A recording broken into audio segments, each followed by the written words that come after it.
ভাই চলেন মসজিদে যাই, ওই আমার ফতুয়া দিয়ে তুই নামাজ পড়াও যা, আমি না পড়াও তাই। তুই দেখা কোন দিক দিয়ে তুই আমার চাইতে ভালো। বেনামাজি বলতেছে তোর জমির ধারো আমার জমি, একই জায়গা, আমরা দুইজন ধান আবাদ করলাম, তোর কয় মন করা হসা? নামাজি বলতেছে আমার 21 মন, বেনামাজি কয় আমার 24 মন। নামাজির হচ্ছে বিঘাকে 21 মন আর বেনামাজির 24 মন।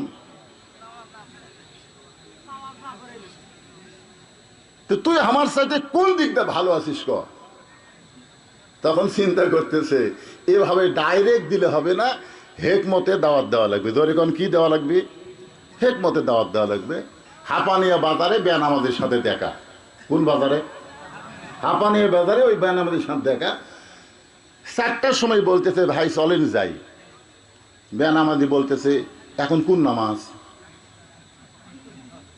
কে রে, আসরের নামাজ তো 5টার সময়, তুই 4টার সময় হাত ধরলো, এখন কোন নামাজ? তো বলে ভাই নামাজ না। জীবনে তুই তো নামাজ ছাড়া আমার হাত ধরিস নি।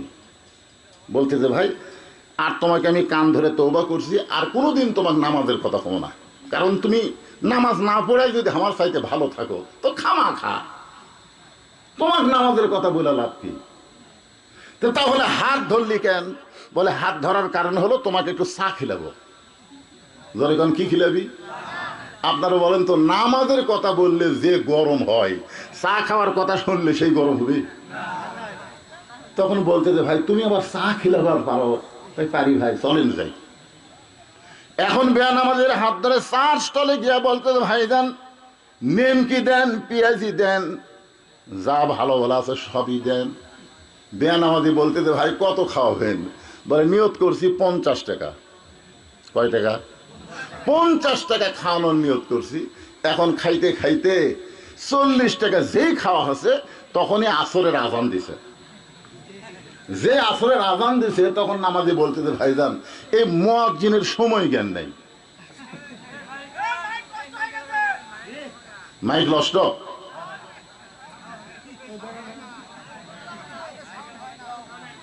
এ বাবা দেখো তো, দেখো ওইদিকে সাউন্ড হয় না কেন? একটু খেয়াল করেন, একটু কিছু শোনা যাচ্ছে তো? যাচ্ছে না? মাশাআল্লাহ, একটু খেয়াল করো বাবা, খুবই গুরুত্বপূর্ণ 4টা বিষয় আজকে আমরা আলোচনা শুনবো ইনশাল্লাহ। তো এখন মুয়াজ্জিনের দোষ ধরতে থেকে বেনামাজি না নামাজি? নামাজি বলতেছে মুয়াজ্জিনের আক্কেল নাই। কেরার 5টা মিনিট পরে আজান দিয়ে 50 টাকা খাই, এই 40 টাকা খাওয়া হতে আজান দেওয়া লাগলো। তখন বেনামাজি বলতেছে ভাই এরকম কথা বলা ঠিক না। দেখেন বেনামাজি বলতেছে নামাজিকে এরকম কথা বলা ঠিক না, মুয়াজ্জিন টাইম মতে আজান দেয়। তখন বলতেছে ভাই তাহলে আপনি একটু বসে থাকেন, আমি খালি যাবো, আসরের নামাজ পড়তে খুব বেশি সময় লাগে না, আসরের নামাজ বেশি লাগে না, আজান শোনার পরে আমি নামাজি তো আর 4 স্টলে বসে থাকতে পারি না, ভাই আপনি খালি বসে থাকেন, আমি যাবো 4 রাকাত নামাজ পড়ে 10 মিনিটের মধ্যে ফেরত আসতেছি, আসার পরে আরো 10 টাকা তোমাকে খাওয়াবো। এই কথা বলে নামাজি যখন যাওয়ার চাই, বেনামাজি খফ করে হাত ধরছে, হাত ধরে বলতেছে ভাই আমাকে বলবেন না।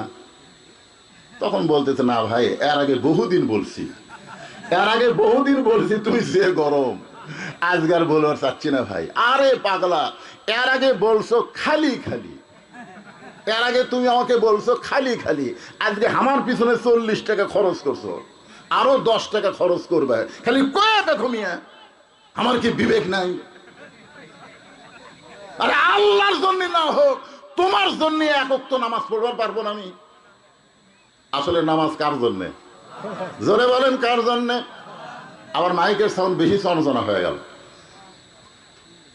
তো আল্লাহর জন্য না হোক তোমার জন্য এক ওয়াক্ত আমি পড়তে পারবো না, যে আমার পিছনে 50 টাকা খরচ করবে তার জন্য আমি এক ওয়াক্ত নামাজ পড়তে পারবো না। এই কথা বলে বেনামাজি নামাজির সঙ্গে মসজিদের দিকে যায়। সুবহানাল্লাহ বলেন। এর নাম হলো হেকমত। এর নাম কি? আপনারা কি এখন ভালো শুনতে পাচ্ছেন? হ্যাঁ, শোনা গেলেই হলো, ভালো শোনা লাগবে, খালি চনচন করলে হবে না, আমার বুঝতে পারবেন না আমি কি বলতেছি।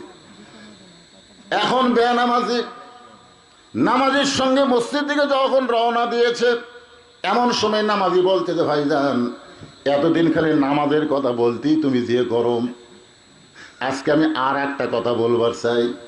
বেনামাজি বলতেছে একটা কেন 10টা বলো, আজকে তুমি যা বলবা আমি তাই শুনবো। এখন কি বুঝলেন, কারো পিছনে যখন কিছু খরচ করা হয় ওই লোকটা কিন্তু কিছুক্ষণ আপনার বাধ্য হয়। জোরে কারণ কথা ঠিক কি না? তো ভাইজান আর কি করা লাগবে? বলে নামাজ পড়বার গেলে ওযু করা লাগবে। তো বলে ঠিক আছে, ওযু করতেছি। ওযু করার পরে বলে ভাইজান, আল্লাহর ঘরে ঢুকতে গেলে নিজের ইচ্ছা মতো ঢোকা চলবে না, আল্লাহর হুকুম নবীর তরিকা মোতাবেক ঢুকতে হবে। আল্লাহর ঘরে যখন ঢুকবেন তখন নিজের ইচ্ছা মতো ঢোকা চলবে না, আল্লাহর হুকুম নবীর তরিকা। আল্লাহর হুকুম হলো ডান পায়ে, আল্লাহর হুকুম হলো ডান পায়ে। আর জবান খুলে একটা দোয়া পড়া লাগে। আপনার যখন মসজিদে ঢোকেন তখন একটা দোয়া পড়েন, পড়েন। আচ্ছা, এটার বাংলা অর্থ কি জানেন?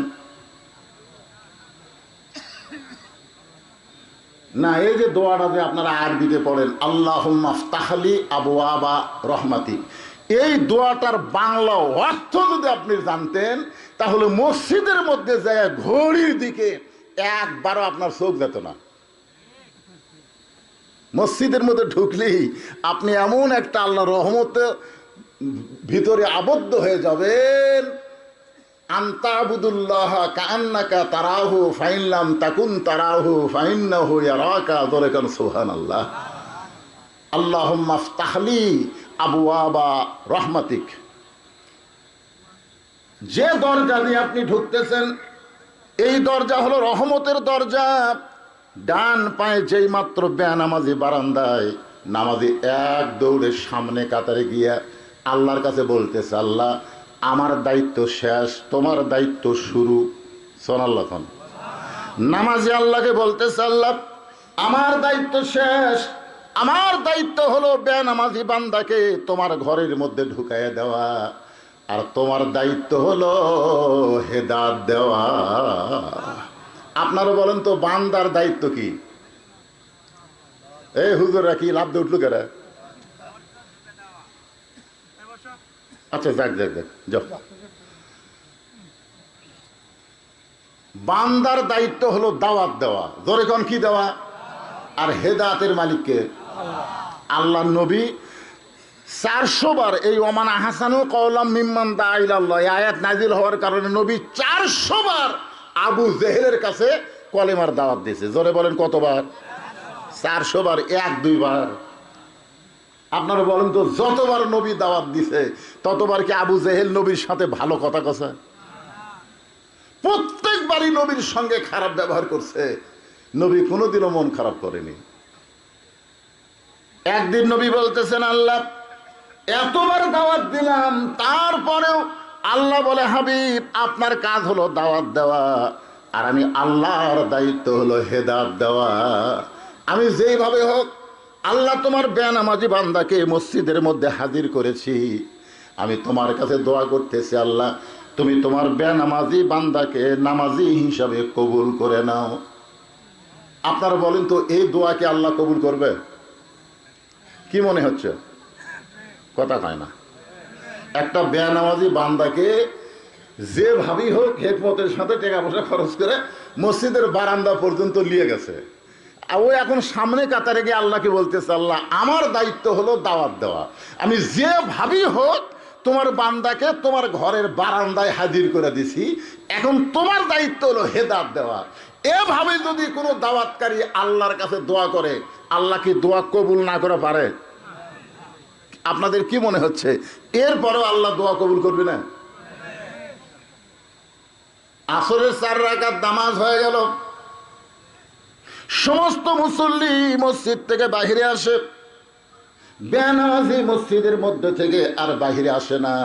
নামাজি বলতে যে ভাইজান 40 টাকা খাওয়াইছি, আরো 10 টাকা বাকি আছে, চলো তাড়াতাড়ি মসজিদ থেকে বাহিরে যাই। বেনামাজি কান্দে, শুধুই কান্দে। নামাজি বলে ভাই কান্দিস কেন? বলে নামাজের মধ্যে এত শান্তি আগে কোনোদিন বুঝতে পারি নাই। কারণ বাহিরে থাকলে বোঝা যায় না, শান্তি বুঝতে গেলে ভিতরে ঢোকা লাগে। জোরে কোন ঠিক কি না? শান্তি বুঝতে গেলে এটা ভিতরে ঢোকা লাগে ভাই। বাহিরে থাকলে কিছুই বুঝবেন না। এসপি সাহেব সামনে কাতারে দাঁড়াইছে, একজন মুসল্লি লাগবে, কাতার পুরা হতে একজন মুসল্লি লাগবে। এসপি রে, একটা জেলার পুলিশের সুপারকে বলা হয় এসপি। এসপি সাহেব একজন মুসল্লি লাগবে কাতার পুরা করতে। মুসল্লি কি নাই? তাকায় দেখে দরজা চৌকিদার খাড়া হয়ে আছে। কে খাড়া হয়ে আছে? চৌকিদার খাড়া হয়ে আছে। এসপি ডাকতেছে, আয় আয়। চৌকিদার বলে, না স্যার, আপনি এসপি, আমি চৌকিদার। এসপি বলতেছে, পাগলা, ওটা বেড়ার কথা, ওটা বাহিরের কথা। আমি এসপি, তুই চৌকিদার, ওটা হলো বাহিরের কথা, ভিতরের কথা হলো আলাদা। আয়। চৌকিদার বুঝবার পারে না, কই ভিতরের আবার কি আলাদা কথা রে? এসপি বলতেছে, আয়। চৌকিদার ভয়ে যায় না। এসপি নিজেই জায়গা ছাড়ে, নিজেই সামনে কাতার ছাড়ে চৌকিদারের বাড়ি আসে হাত ধরে, ডাকি কি এসপির কাছে খাড়া করছে যে আমার পায়ের গোড়ালির সঙ্গে গোড়ালি মিল করে খাড়া হয়। চৌকিদার বলে, না স্যার, আপনার গোড়া তেল তেলা, আমার গোড়া ফাটা। যদি গোড়ার সাথে গোড়া ঘষ্টন খায় আপনি কষ্ট পাবেন।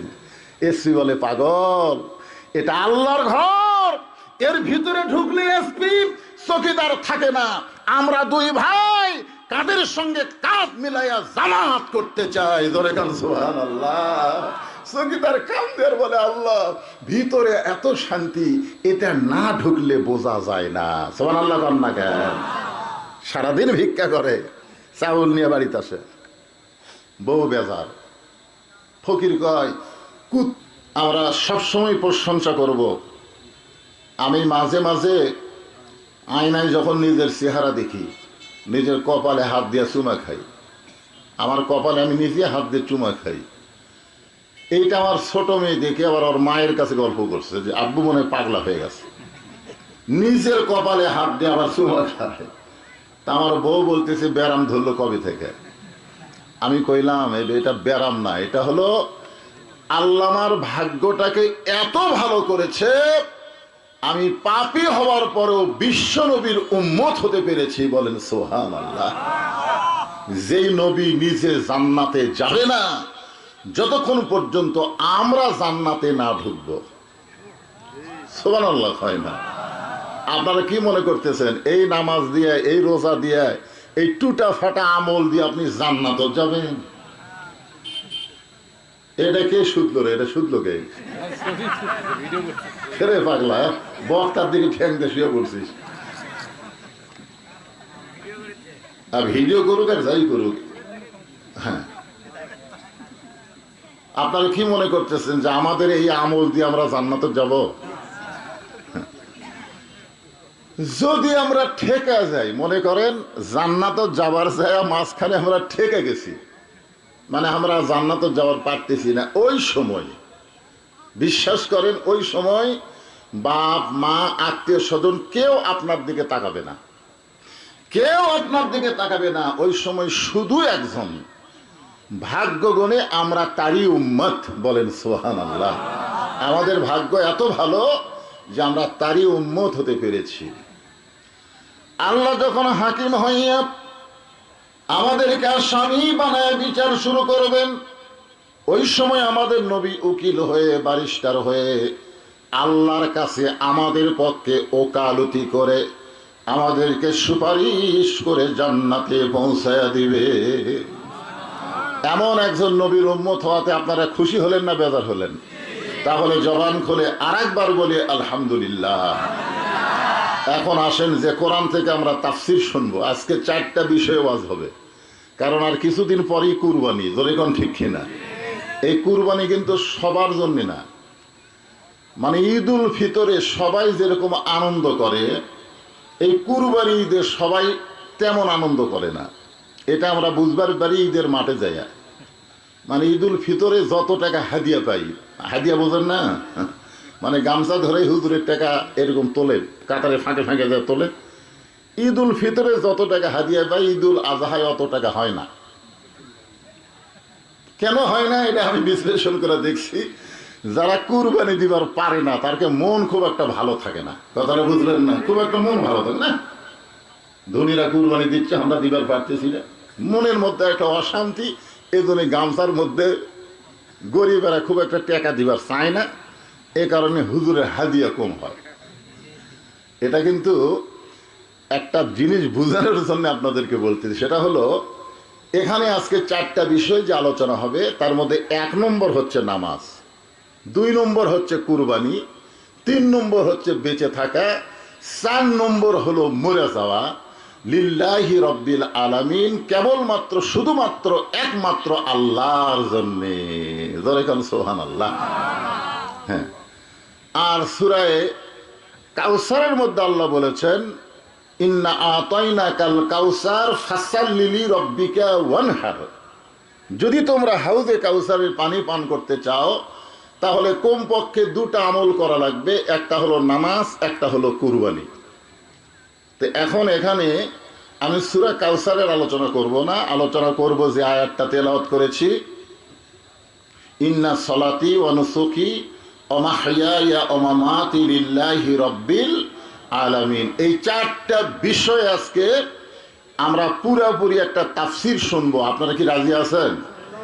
এখন যাদের বলেন আশহাদু আল্লা ইলাহা ইল্লাল্লাহু ওয়াহদাহু লা শারীকা লাহু ওয়া আশহাদু আন্না মুহাম্মাদান আবদুহু ওয়া রাসূলুহু আল্লাযী أرسل رسوله بالحق بشيرا ونذيرا وداعيا إلى الله بإذنه وسراجا منيرا. فقد قال الله تعالى في كلامه المجيد والفرقان الحميد. জবান খুলে সকলে পড়েন আউযু বিল্লাহি মিনাশ শাইতানির রাজীম.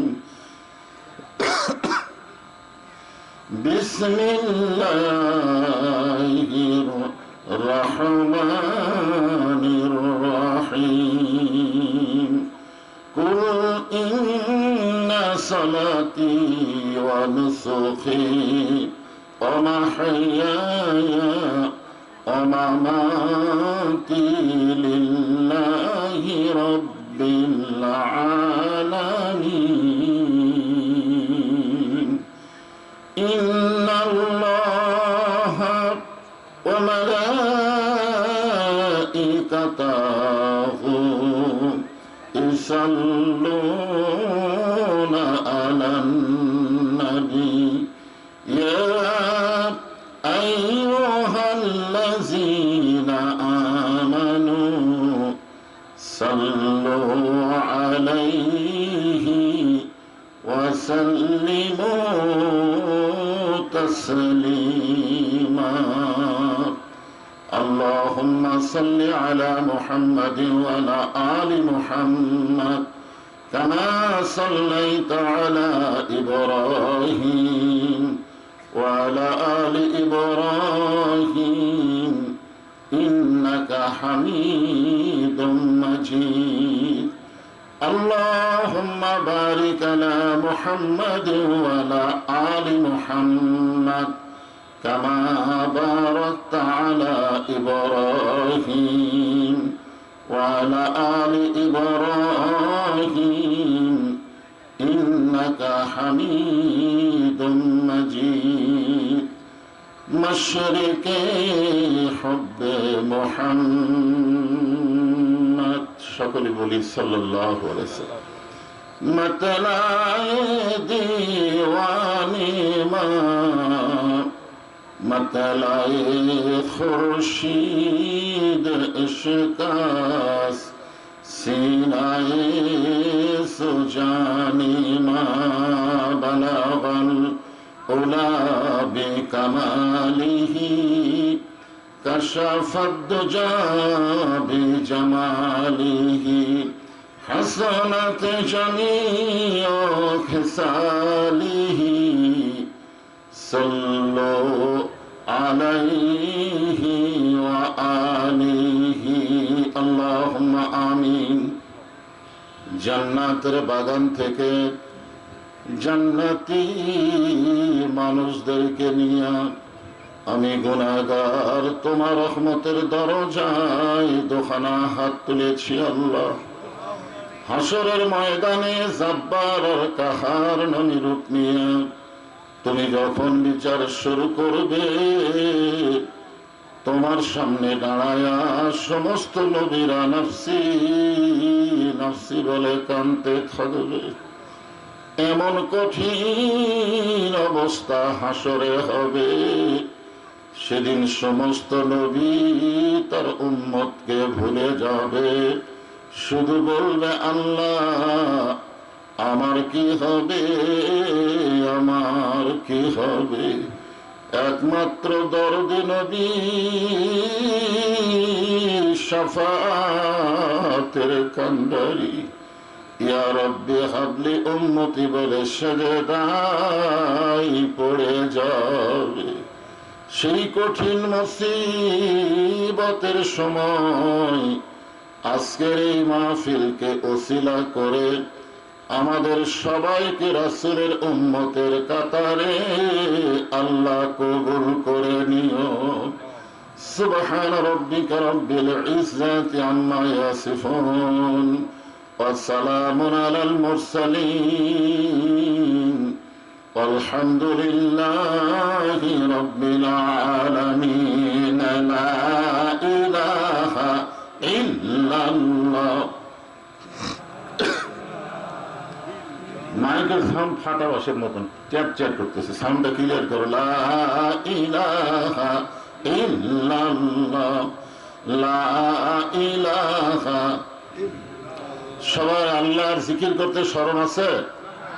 আল্লাহ রাসূল বলেছেন, কোন ব্যক্তি যদি সারা জীবন পাপ করে আর মৃত্যুর সময় এই কলেমার জিকির যদি তার জবানে জারি থাকে, শুধুমাত্র জবানে জারি থাকার কারণে আল্লাহ তার জীবনের সমস্ত গুনাহ মাফ করে দেয়। তাহলে মৃত্যুর সময় যদি এই কলেমা আমাদের মুখে জারি রাখতে চায়, এখন থেকে চর্চা করার দরকার আছে না নাই? এই জন্য সকলেই মহব্বতে লা ইলাহা ইল্লাল্লাহ, লা ইলাহা ইল্লাল্লাহ, লা ইলাহা ইল্লাল্লাহ, লা ইলাহা ইল্লাল্লাহ, লা ইলাহা ইল্লাল্লাহ, লা ইলাহা।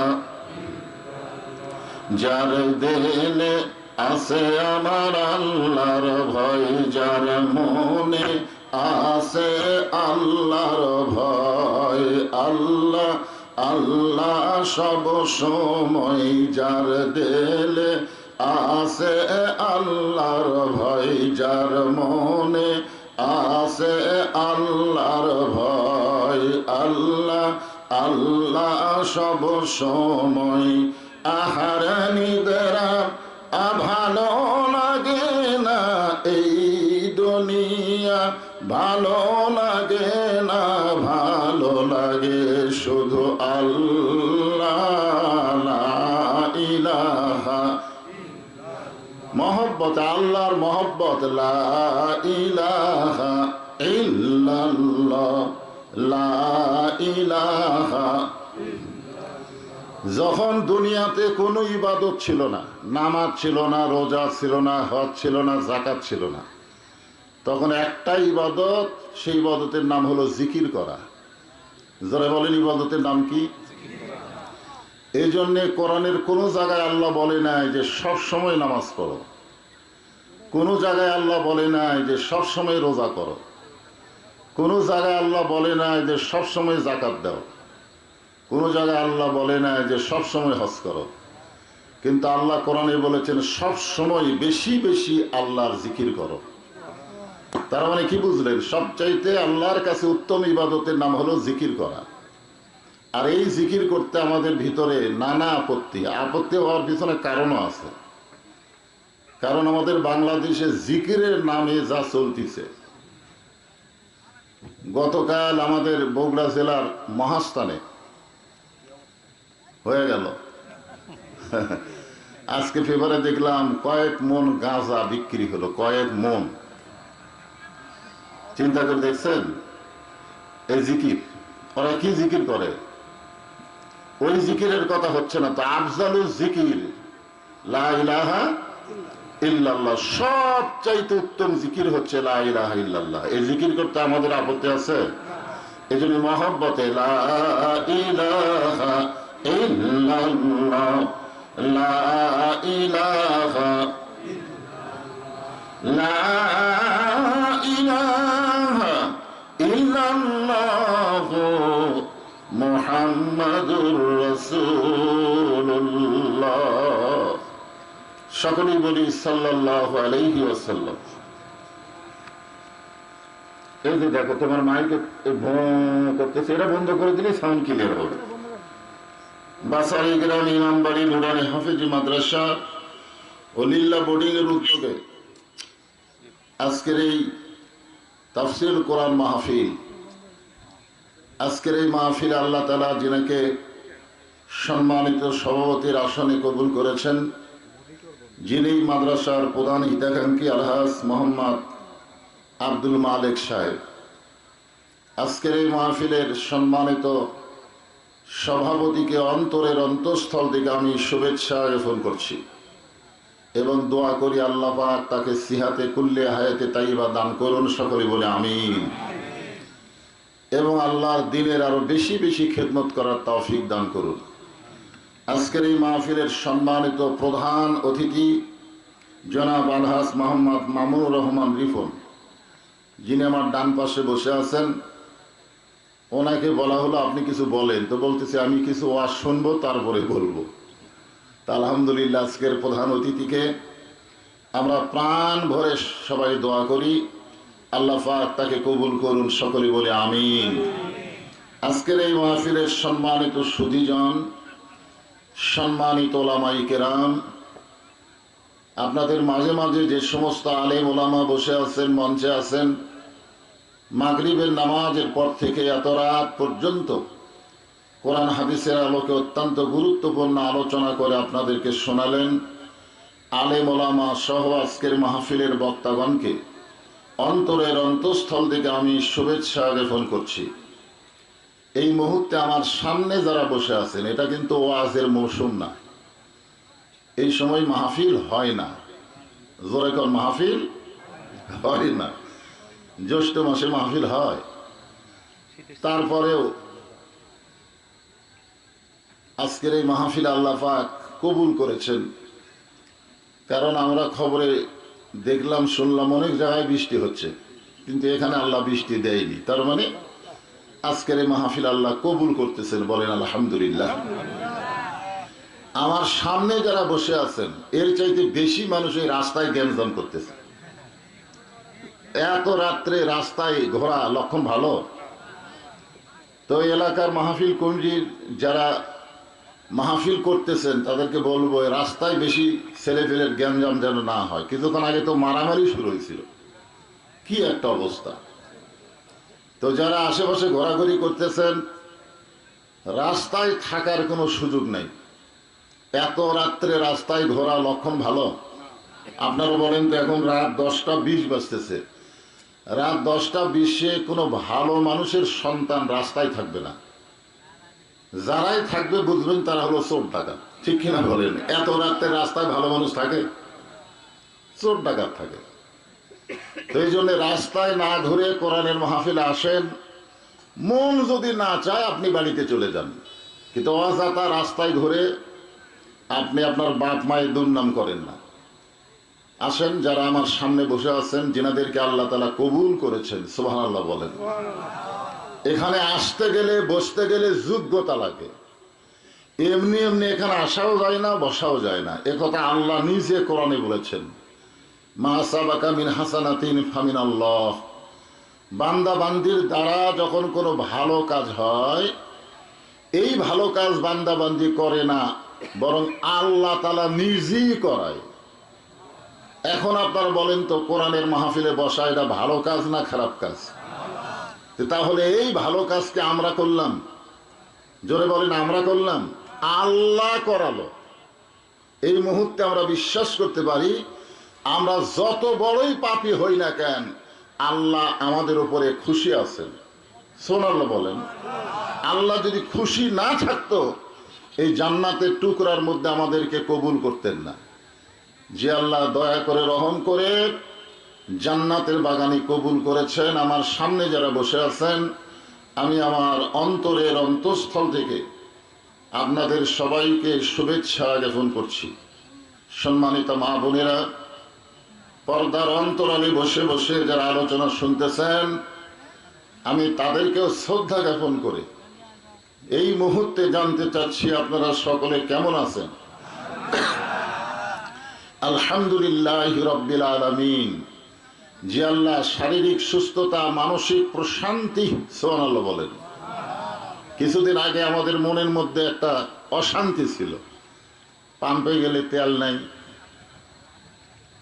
ঘন্টার পর ঘন্টা মোটরসাইকেলওয়ালারা লাইনের পর লাইন দাঁড়িয়ে থাকতো, জোরে কোন ঠিক কিনা? আমরা মাহফিলে গিয়ে দেখতাম মোটরসাইকেলওয়ালারা আসতোই না কেউ। এখন তো আর সে অশান্তি নাই, আছে? এখন পাম্পে তেল পাওয়া যাচ্ছে, ঘন ঘন কারেন্টও যাচ্ছে না, মোটামুটি একটা স্থিতিশীল পরিবেশ আমরা পেয়েছি। এই জন্য আমাদের শরীরও শান্তিতে আছে, মনের মধ্যেও প্রশান্তি আছে, বলেন সুবহানাল্লাহ। আরো প্রশান্তি হবে। আল্লাহ তাআলা নিজেই বলেছেন, যত প্রকার রোগ ব্যাধি অশান্তি সব দূর করতে পারে, তার নাম হলো আল্লাহর কোরআন, বলেন সুবহানাল্লাহ। আপনারা সেই কোরআনের মাহফিলে এসে বসে গেছেন। যদিও কারো মনের মধ্যে একটু অশান্তি থেকেও থাকে, কিছুক্ষণ পর দেখবেন সে অশান্তি আর থাকবে না। এই কথা কে বলেছে? আল্লাহই বলেছেন। আল্লাহ নিজেই বলতেছেন, অনুনাজ্জিলু মিনাল কুরআনি মা হুয়া শিফাউ ওয়া রাহমাতুল লিল মুমিনিন। মুমিনদের জন্য আল্লাহ তাআলা এই কোরআনকে যাবতীয় রোগের শিফা এবং রহমত স্বরূপ নাজিল করেছে, বলেন সুবহানাল্লাহ। এটা কিন্তু পাইকারি হারে সবার জন্য না, এটা আল্লাহ উল্লেখ করেছেন মুমিনিন, যারা মুমিন হবে তাদের জন্য এই কোরআন যাবতীয় রোগ, শারীরিক হোক, আত্মার হোক, মনের হোক, যত প্রকার রোগ আছে সমস্ত রোগ থেকে আল্লাহর কোরআন শেফা দিয়ে দিবে, বলেন সুবহানাল্লাহ। এবং শুধু শেফাই দিবে না, আল্লাহ বলেছেন তার উপর অবারিত রহমত বর্ষণ হবে, বলেন সুবহানাল্লাহ। তাহলে সেই কোরআনের মাহফিলে এসে আপনারা কি জিতলেন না ঠকলেন? কথা কয় না তো। যে আল্লাহ তাআলা ভালোবেসে দয়া করে আজকের এই জান্নাতের বাগানি কবুল করেছেন, আমরা সে আল্লাহর উপরে খুশি হয়ে স্বতঃস্ফূর্ত ভাবে বলবো, রব্বানা লাকাল হামদ হামদান কাসীরান তাইয়িবান মুবারাকান ফীহি। আমরা আল্লাহর প্রশংসা করলাম,